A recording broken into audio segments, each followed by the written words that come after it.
Maaga nang ipinagdiwang ng ilang magkakaanak at magkakaibigan ang Valentine's Day. Narito ang report ni Denise Abante.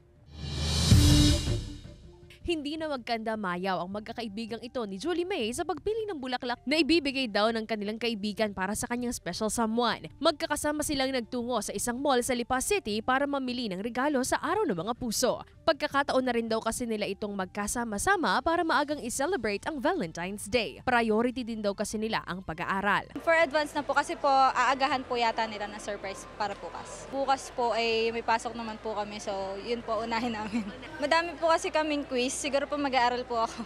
Kabi-kabilaan na rin ang mga atraksyon na mapaglilibangan sa mall gaya ng heart-shaped selfie spot na ito na perfect para sa mga magkakaibigan, couples at young at heart. Ang mall goer na si Mang Dindo bumili na rin ngayong araw ng bouquet of flowers para sa kanyang asawa. Mahirap daw kasing makipagsiksikan bukas sa dami ng mga mamimili. May celebrate ng mas maaga para dun sa mga, kasi bukas ang daming tao eh.